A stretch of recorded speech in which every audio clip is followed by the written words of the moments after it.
dockyard workers sitting on dockyard ball, watching our fathers playing baseball. When we grow older, we'll be dockyard workers too, and just like our fathers, baseball will do.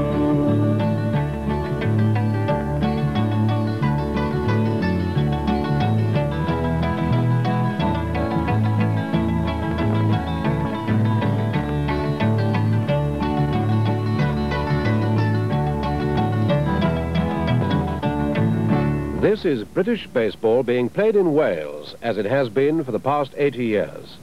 And British baseball is a game quite distinct from the American game.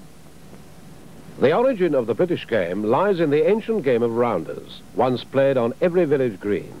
It was very popular in Liverpool, Glasgow, Gloucester and South Wales. In fact, Abertwydr competed in a rounders league which existed in 1886. And in 1891, Caerphilly was the venue of a match between teams representing England and South Wales. History tells us that on this occasion, England won by 114 runs to 25. The change to baseball, as we know it today, came about in the mid-1890s, and records show that by 1908, properly organized international matches were taking place in such centres as Cardiff, Newport, and on Goodison Park in Liverpool. Today, it is still played in these three centres. In Cardiff alone, there are nearly 100 school teams as well as 50 adult teams playing regularly throughout the season. The game is simple, fast and exciting, and can be played equally well by both male and females, a significant point at the junior levels. 11 players make up a side, and they bat in turn. The pitch is laid out in the form of a diamond. The batsman takes up his position on the batting crease at the apex of the diamond, and the bases, from which the game gets its name, are situated on the other 3 points of the diamond. The bases are 55 feet apart, with the exception of the fourth or home base, situated 43 feet towards, but just short of, the starting point known as the batting pegs. The basic aim of the game is for the batsman to hit the ball, drop the bat, and run to number 1 base.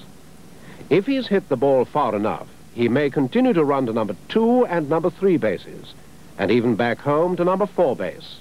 In making a continuous run around the bases, he needs only to touch each one as he runs past. So if he reaches number 1 base, it counts as 1 run. If he reaches number 2 base, as 2 runs, and so on. If he runs all the way around, it counts as 4 runs. This is always clapped and considered a big achievement in baseball. At the commencement of a game, once it's been decided which team is to go in first, the captain of the fielding team sets out his players. The bowler in the marked box and the backstop behind the batting pegs. He's normally supported by a long stop and a slip fielder. A fielder is then placed close to numbers 1, 2 and 3 bases. And to cover the outfield, number 1 cover, number 2 cover, number 3 cover, and number 4 cover. The batsman then takes up his position, towing one of the 2 batting pegs placed at the extremities of his crease. The ball is bowled from the inside of the marked box with an underarm action. The ball must be bowled to reach the batsman at a height between his chin and his knees and between the width of the batting pegs. A ball thus bowled is called a good ball. The batsman need not strike the first good ball he receives, but he must attempt to strike the second good ball. Whether he hits it or not, he must then try to reach number 1 base.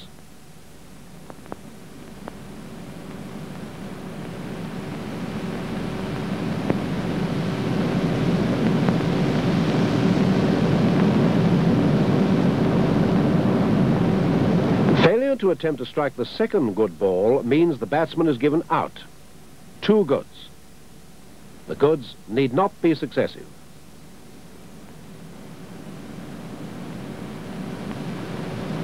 A ball bowled outside the area is called a bad ball.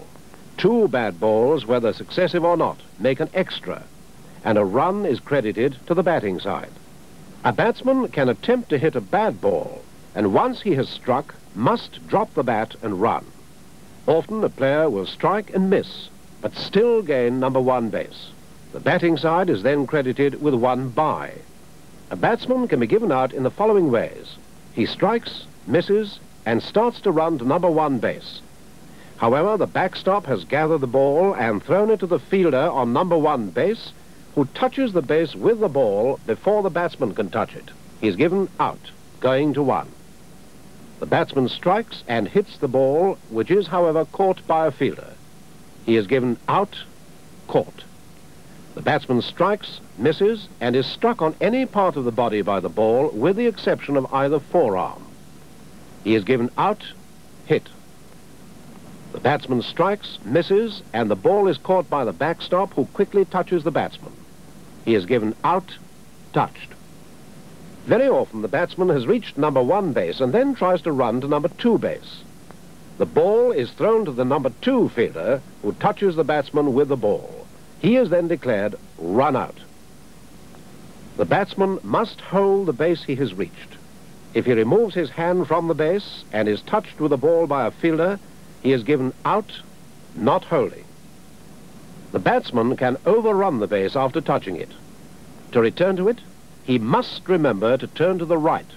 If he turns to the left, he is considered to be trying to run on to the next base and can be touched out. In this way, he is given out, turning the wrong way. A batsman caught between bases can run more than halfway and still return to a previously held base as long as it is open or unoccupied. Should a batsman overrun a base chasing back to it, he can be touched out whichever way he turns. When facing the bowling, a batsman must toe the peg with his forward foot and must keep the foot firmly on the ground when batting. Should he step away from the peg when striking or jump to hit the ball, the referee will call penalty run. When this happens, the batsman must run to number 1 base. Once he's reached it, he returns to the batting pegs and bats again. The run is credited to the fielding side. Any other base runners will also return to their former bases. But a batsman can still be given out by any of the usual ways while making a penalty run. For example, if he was caught, the referee would call penalty run and run out. A batsman making 3 penalty strokes in 1 innings is given out. A batsman is not allowed to scoop the ball over his head, which is termed back hitting. For this offence, he would be declared out, back hitting. If the fielder obstructs the batsman from reaching a base and touches him with a ball, this would be declared not out, obstruction. But if a batsman tries to dodge a fielder holding the ball by deviating from the line between the bases, he can be given out, deviation.